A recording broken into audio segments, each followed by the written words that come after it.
Parle-nous par ton esprit, par ta parole. Enseigne-nous. Bénis-nous par ta parole. Accorde-nous la grâce de recevoir ce que tu as prévu pour chacun de nous au sortir de ce culte. Règne sur nous au nom de Christ Jésus. Amen. Gloire à Dieu pour sa parole. Jésus règne. Oui, Jésus règne. Et nous sommes en train de prier pendant cette année 2020 que ton règne vienne. Que son règne vienne. Et nous sommes en train de voir le chapitre qui nous dit que Jésus règne par sa parole. Jésus règne par sa parole. Le Père a donné sa parole. Jésus a régné par la parole du Père. Nous aussi, nous pouvons régner par la parole de Jésus-Christ. Hébreux 4, 12 nous enseigne que la parole de Dieu est vivante, efficace, tranchante, pénétrante, partage, juge et voit tout. Si nous croyons à la parole de Dieu, elle est efficace. Elle fait son effet dans notre vie. Quand nous laissons sortir la parole de Dieu avec foi, elle fait son effet. C'est pour cela, nous devons retenir cela. Que la parole de Dieu qui nous est donnée, elle est la vie. Elle contient la vie et elle nous amène dans la vie. Elle nous fait régner. Jésus-Christ a montré l'exemple. Et nous allons mettre notre pas dans les pas de Christ.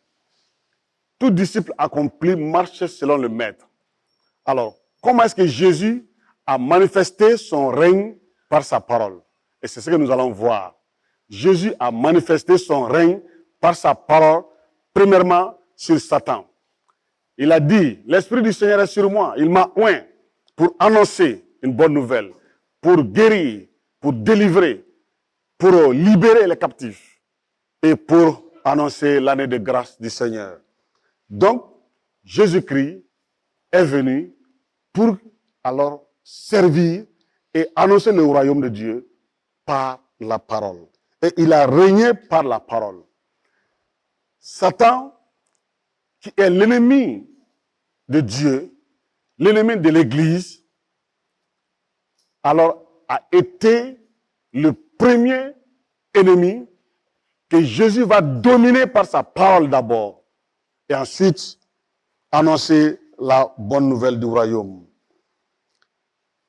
Il y a des choses dans la vie, quand tu n'as pas de force pour faire face à ces événements, en ce temps-là, Dieu fait ce qu'il doit faire pour toi. Mais il y aura des moments où tu deviens mûr, où tu peux te tenir et faire face. Et les épreuves qui arrivent en ce moment-là, nous devons les affronter. Mais par la parole de Dieu, par la parole de Christ. Satan s'est approché de Jésus-Christ et lui parler pour l'amener à dévier et à désobéir à son Père.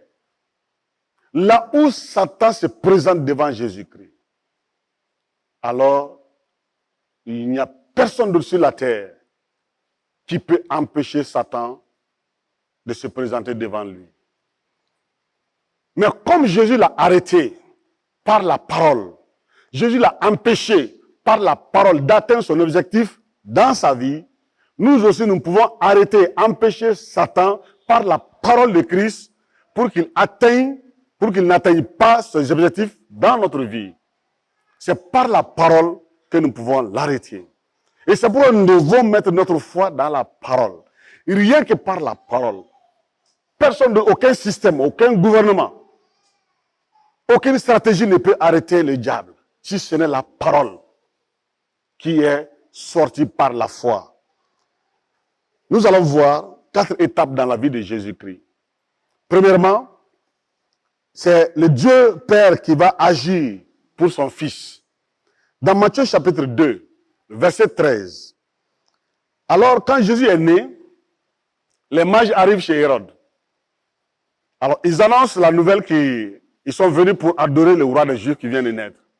Hérode devient furieux un autre roi dans cette ville, ça, il n'y en aura pas. Donc, il a programmé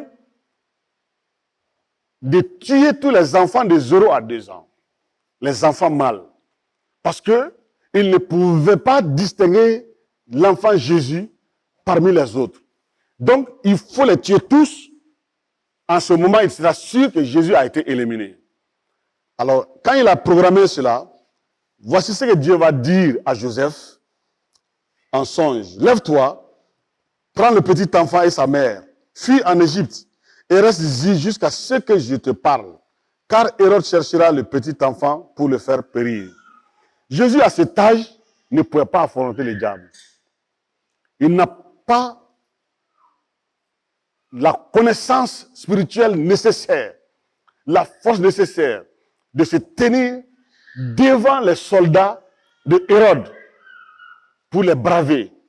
Voilà pourquoi le Père agit à sa place. Et le Père dit à Joseph, prends l'enfant et sa mère, fuis, fuis. Oui, parce que Jésus, à cet âge-là, ne pouvait pas se tenir pour affronter les soldats de Hérode qui sont manipulés ici par le diable.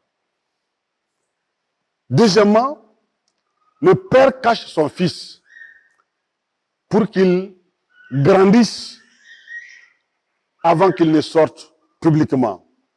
Au verset 22, toujours au chapitre 2 de Matthieu, alors Dieu va dire à Joseph, maintenant tu peux retourner en Israël. Joseph prend l'enfant et sa mère et il retourne en Israël. Au retour, Joseph apprend que Hérode est mort, mais son fils est là. Et il a été aussi averti par Dieu.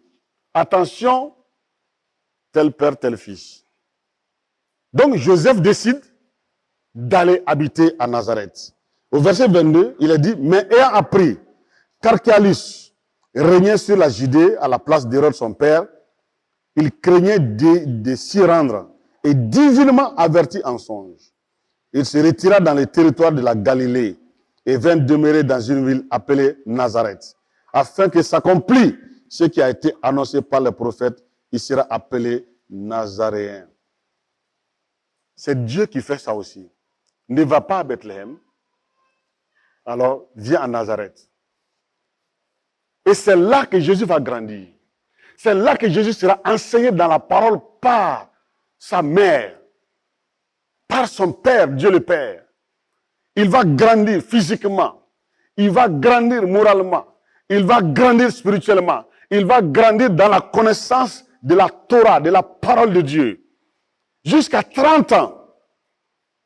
Maintenant, à 30 ans, le Père trouve que tu es assez mûr maintenant pour affronter les réalités de la vie, pour affronter Satan, pour affronter les difficultés, pour affronter les démons. Et là, Jésus sort. Il se présente à Jean dans le Jourdain, Jean le baptise. Ce qui va nous amener à voir le troisième point dans Matthieu chapitre 4, versets 1 à 11. Après le baptême, quand Jésus sort de l'eau, le Père est content. Il a vu la maturité de son fils. Il a vu son engagement. Il a vu sa formation, sa connaissance dans sa parole. Il sait maintenant qu'il est prêt. C'est un soldat. C'est un lion qui peut maintenant aller en guerre. Et le Père parle. Celui-ci est mon fils bien-aimé. Jésus sort de l'eau.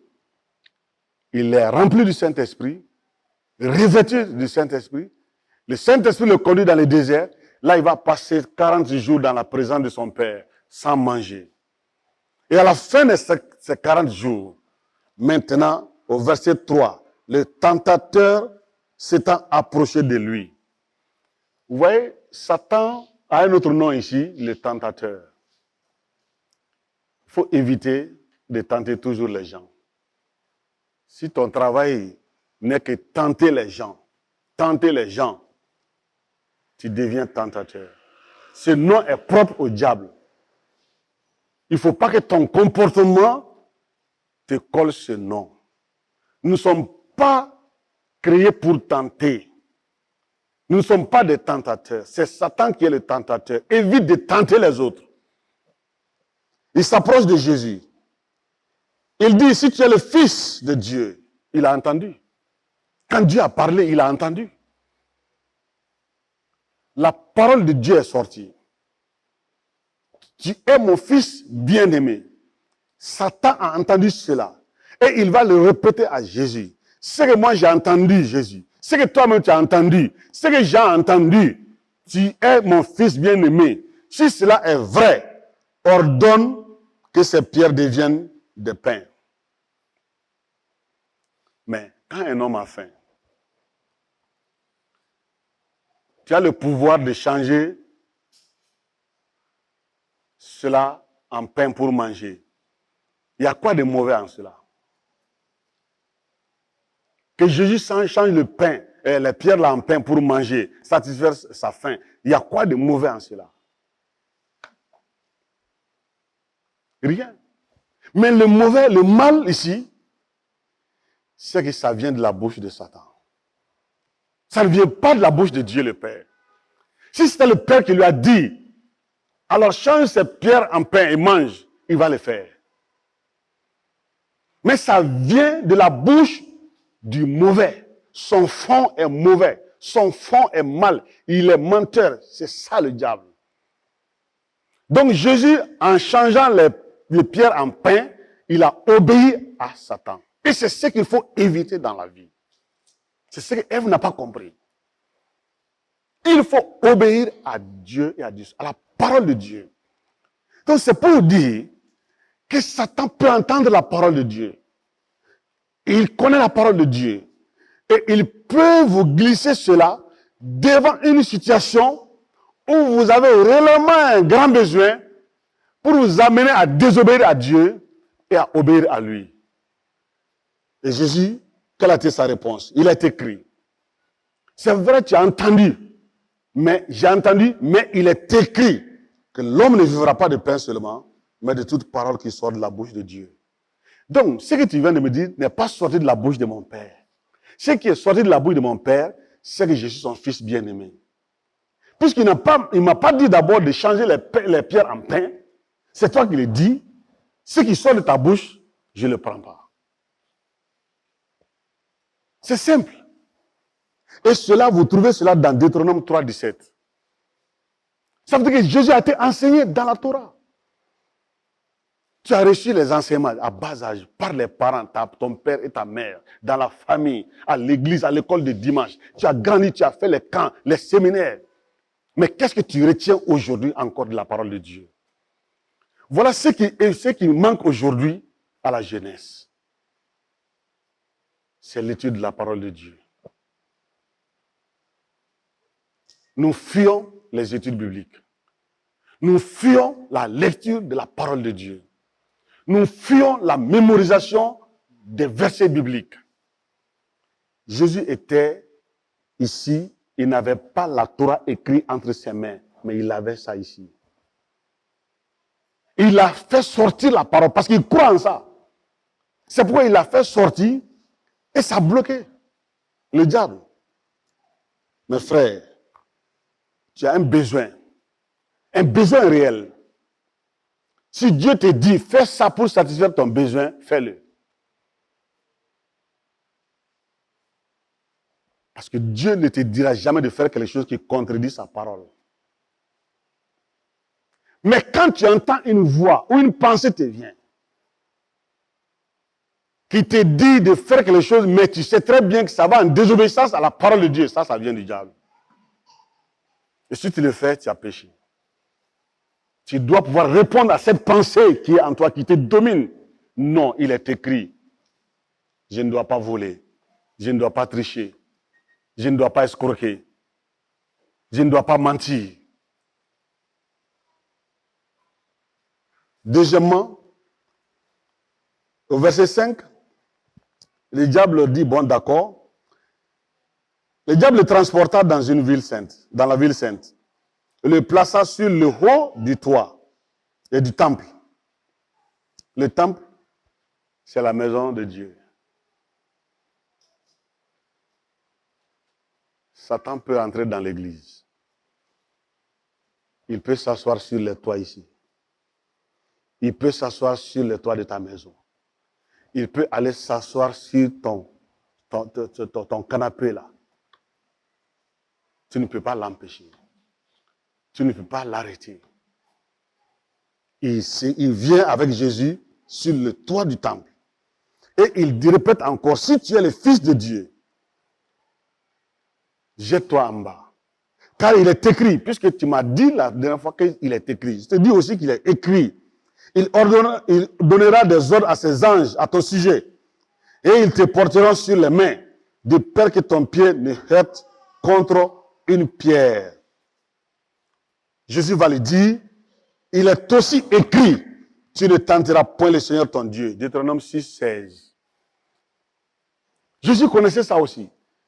Dieu a promis de garder ses enfants. Il a promis de protéger son peuple. Mais il n'a pas dit, tentez-moi, puisque je vous ai promis, alors vous pouvez me tenter. Tenter Dieu, ça c'est l'œuvre encore du diable. Parce que c'est lui le tentateur. Le chrétien, l'enfant de Dieu n'est pas un tentateur. Il ne faut pas tenter Dieu. Jésus l'a dit, il est écrit. C'est vrai, c'est mon père, je suis son fils. Il me garde.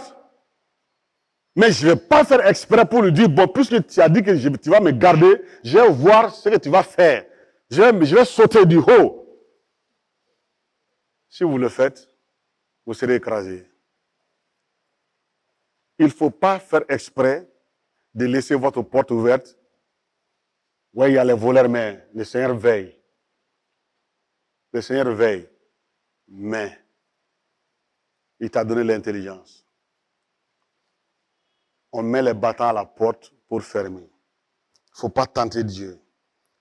Troisièmement, le diable va l'amener encore sur une montagne très élevée. Lui montrera tous les royaumes du monde et leur gloire. Et il va lui dire, je te donnerai toutes ces choses, les royaumes du monde et leur gloire. Si tu te prosternes et m'adores. Et là, il nous faut faire beaucoup attention. Nous sommes dans un moment, un temps où Satan est beaucoup plus en vitesse, en étalant devant les hommes et les femmes, les royaumes du monde et leur gloire. Il ment, il dit que ça lui appartient, ce n'est pas vrai.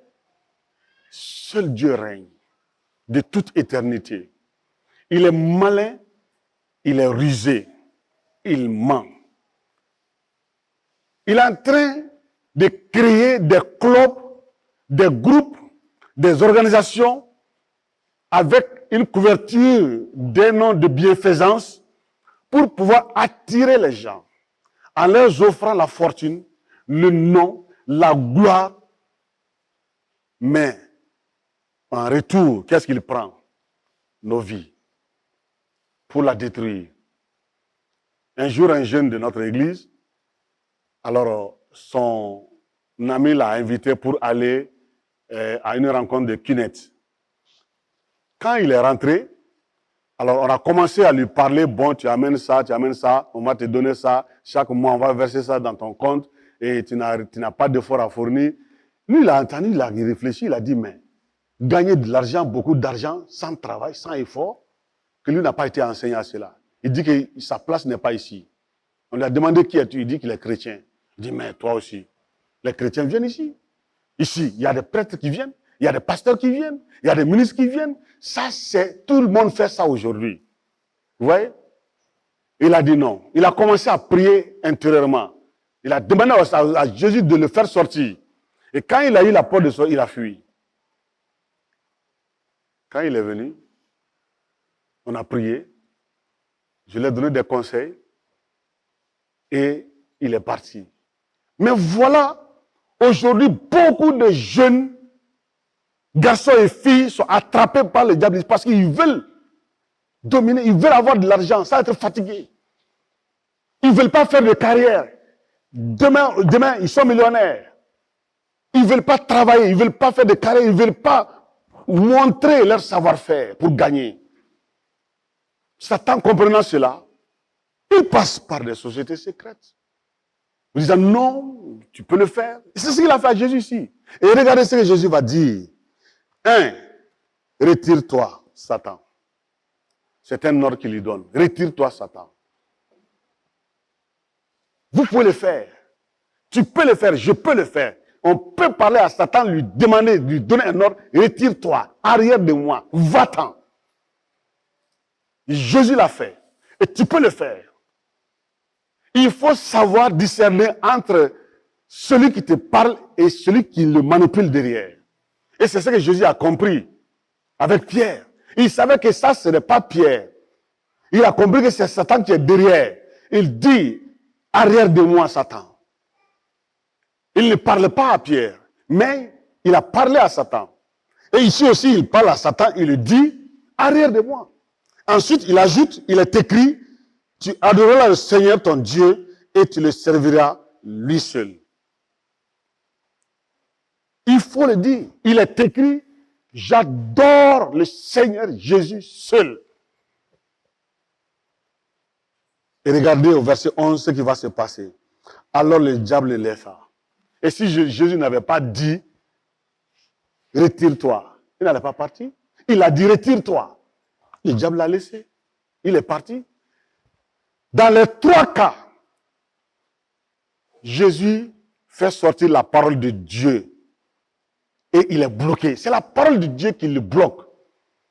La parole de Dieu est vivante, efficace, tranchante, pénétrante. Partage, juge et voit tout. La parole de Dieu, c'est la puissance de Dieu. Et quand vous faites sortir la parole de Dieu avec foi, devant le diable, dans n'importe quelle situation, vous le bloquez, vous l'arrêtez. Vous le mettez en position de défaite. C'est la parole de Dieu qui agit. C'est la parole de Dieu qui fait son effet. Vous faites sortir la parole avec foi. Et c'est ce que Jésus fait. Et nous devons comprendre que devant chaque situation, on peut se rappeler d'une parole de Dieu. Chaque fois que votre maturité, votre connaissance de la parole vous permet de résister à une tentation, à une épreuve, alors Dieu vous laisse le choix. C'est à vous de vous tenir dans la parole de Dieu. Jésus s'est tenu dans la parole de Dieu. Tenez-vous dans la parole de Dieu. Ne vous tenez pas dans votre propre force. Mais tenez-vous dans la parole de Dieu. Faites sortir la parole avec foi. Affirmez la parole. Proclamez la parole. La parole va faire son effet. Et vous manifestez votre règne comme Jésus l'a fait. Mais à chaque fois qu'une épreuve vous arrive et que le Père, sachant que vous n'avez pas la connaissance nécessaire dans la parole pour faire face, le Père va agir à votre place. Il va vous épargner sans que vous ne sentez quelque chose. Mais à chaque fois que, alors, cela ne dépasse pas votre pouvoir, il vous laisse le choix d'agir. Et c'est à vous de vous rappeler que c'est avec la parole qu'on peut arrêter le diable. C'est avec la parole qu'on peut le bloquer. C'est avec la parole qu'on peut l'empêcher de faire ce qu'il veut. Et c'est avec la parole qu'on peut empêcher le diable de détruire ce pays. Croyons à la parole. Et quatrièmement, toujours dans Matthieu chapitre 27, vous voyez, quand le diable s'est retiré de Jésus ici, ils ne se sont plus revus jusqu'à Gethsémane. Et sur la croix. Au chapitre 27, verset 39, on prend Jésus, on le crucifie. Maintenant, il est suspendu. C'est en ce moment que Satan se rend compte que il s'est fait du mal. C'est là qu'il a vu sa défaite totale. C'est là qu'il a vu qu'il est détruit. Avant que Jésus ne rende l'âme, il faut qu'il le fasse descendre rapidement. Et le texte dit que les passants l'injuriaient, donc il injuriait Jésus, et se moquait et secouait la tête en disant, toi qui détruis le temple et qui le rebâtit en 3 jours. Sauve-toi toi-même, si tu es le Fils de Dieu. Descends de la croix. Mais qui a premièrement dit à Jésus, si tu es le Fils de Dieu, fais ça? C'est le diable. Donc il met la même parole dans la bouche de ces passants-là. Ils vont injurer Jésus. Ils vont lui dire, c'est toi qui veux détruire le temple et le rebâtir en 3 jours. Maintenant, descends de la croix si tu es Fils de Dieu. Jésus n'a pas répondu. Et regardez la suite. Les principaux sacrificateurs et les scribes et les anciens se moquaient aussi de lui et disaient, il a sauvé les autres et il ne peut se sauver lui-même. S'il est le roi d'Israël, qu'il descende de la croix et nous le croyons. Si tu es le roi d'Israël, descends de la croix. Imaginez un peu que Jésus disait, je vais vous montrer qui je suis. Vous allez voir. Et paf, il se détache de la croix et il descend. Toi, tu ne serais pas sauvé, moi, je ne serais pas sauvé. Mais l'objectif de Jésus était atteint. L'objectif du Père était atteint. Il fallait qu'il monte sur la croix. Il est monté et là, il va mourir. Là, il va remettre son esprit au Père. Et c'est fini pour le diable. C'est pourquoi il n'a pas répondu. Vous voyez, quand Dieu fait votre combat, quand Dieu vous met dans une position de victoire, et vous voyez des gens qui viennent pour encore piquer votre orgueil, pour vous pousser à agir, pour vous pousser à faire le mal, en ce moment, il faut être sage de ne pas agir et de ne pas parler. Gardez le silence. Dieu a déjà fait le combat pour vous. Dieu vous a déjà mis au large. Dieu vous a déjà élevé. Dieu vous a fait déjà votre part. Gardez le silence. Restez dans votre foi et vous allez voir que l'ennemi va tout dire, tout faire, mais il ne pourra pas vous amener à changer. Mais si vous décidez, malgré ce que Dieu a fait pour vous, d'essayer de vous défendre encore, de montrer qui vous êtes, et là vous tombez dans son piège. Jésus a gardé le silence ici. Le silence fait partie aussi de notre victoire. Nous pouvons régner aussi par notre silence. On peut vous insulter, on peut vous pousser à agir, on peut vous pousser à manifester qui vous êtes, à faire sortir votre force physique, votre relation. N'allez pas sur ce terrain, ne tombez pas dans le piège de l'ennemi. Le silence fait partie des combats, des stratégies de combat de notre Seigneur. Peuple de Dieu, régnez par la parole. Nous pouvons régner par la parole. Et nous devons comprendre la parole, connaître la parole. Et revenir à la parole de Dieu, nous tenir à la parole de Dieu. Vous savez, tellement que maintenant, nous fuyons les études bibliques, nous fuyons la parole de Dieu, la lecture de la parole, on n'a pas le temps pour la parole de Dieu. Alors, beaucoup de gens reçoivent des flèches venant de l'ennemi par-ci, par-là, et nous courons derrière des hommes, des pasteurs, dans les villes, dans les pays, par-ci, par-là. On renvoie les messages partout, priez pour moi, priez pour moi, priez pour moi. Vous devez vous tenir dans la parole de Dieu et proclamer cette parole en face du diable. Vous ne voulez pas faire ça pour rentrer dans votre victoire. Vous voulez que des pasteurs marabouts avec une prière magique balayent automatiquement vos épreuves, vos difficultés. Voilà pourquoi il y a des pasteurs, des prophètes, n'importe quoi aujourd'hui dans la maison de Dieu. Et ce sont les chrétiens qui sont en train de le faire. Lis la parole de Dieu. Crois à la parole de Dieu. Satan vient vous souffler des pensées. Réponds-lui par la parole de Dieu. Fais sortir, libère la parole de Dieu. Elle fera son effet. Et vous régnez par la parole de Dieu. Nous allons voir encore dans les temps à venir comment est-ce que Jésus a régné sur les démons par la parole. Comment est-ce qu'il a régné sur l'homme même par la parole. Nous allons les voir. Que Dieu nous bénisse. Alors régnons par la parole. Régnons par la parole.